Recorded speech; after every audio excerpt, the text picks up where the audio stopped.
Hello everyone, welcome to AK Talk.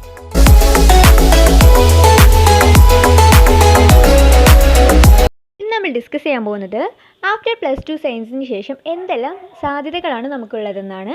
അപ്പോൾ നമുക്ക് ഒട്ടും ലഗടിപ്പിക്കാതെ നേരിട്ട് വീഡിയോയ്ക്ക് പോയാലോ. നിങ്ങൾക്കറിയാലേ, സയൻസ് എന്ന് പറയുമ്പോൾ പല സ്ട്രീമുകളുണ്ട്. അതായത് bio science, computer science, maths ഇല്ലാത്ത സയൻസ്, അങ്ങനെ പലതും അല്ലേ.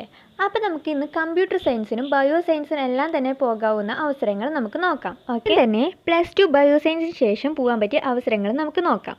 +2-ൽ സയൻസ് എടുത്ത, അതായത് ബയോ സയൻസ് എടുത്ത ഏതൊരു കുട്ടിക്കും ആഫ്റ്റർ +2-ൽ നമുക്ക് ഇഷ്ടപ്പെട്ട, അതായത് മെഡിക്കൽ ഫീൽഡിലേക്ക് എല്ലാം തന്നെ പോകാൻ സാധിക്കും.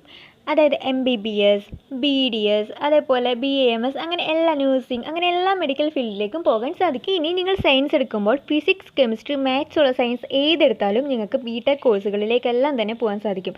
അതായത് ഇപ്പോൾ computer science, physics, chemistry, maths എടുത്തു കഴിഞ്ഞാൽ നിങ്ങൾക്ക് എല്ലാ BTech കോഴ്സുകളിലേക്കും പോകാൻ സാധിക്കും.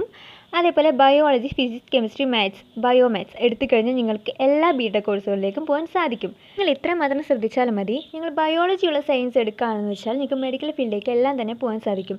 ഇനി ബയോമാത്സ് എടുക്കുകയെന്ന് വെച്ചാൽ നിങ്ങൾക്ക് ലിമിറ്റേഷൻ ഇല്ലാതെ ഏത് കോഴ്സ് വേണമെങ്കിലും തിരഞ്ഞെടുക്കാം. കമ്പ്യൂട്ടർ സയൻസ് എടുക്കുന്ന കുട്ടികൾക്ക് മെഡിക്കൽ ഫീൽഡ് ഒഴികെ എല്ലാ കോഴ്സുകളും തിരഞ്ഞെടുക്കാവുന്നതാണ്. അതായത് സയൻസുകാർക്ക് കൊമേഴ്സിൻ്റെയും ഹ്യൂമാനിറ്റീസിൻ്റെയും കോഴ്സുകളും ഡിഗ്രിക്ക് എടുക്കാവുന്നതാണ്. അതിന് പ്രശ്നമൊന്നുമില്ല. ഇതുപോലുള്ള ഇൻഫോർമേറ്റീവ് വീഡിയോസിനായി നമ്മുടെ ചാനൽ ഒന്ന് ലൈക്ക് ചെയ്യുക, സബ്സ്ക്രൈബ് ചെയ്യുക. താങ്ക്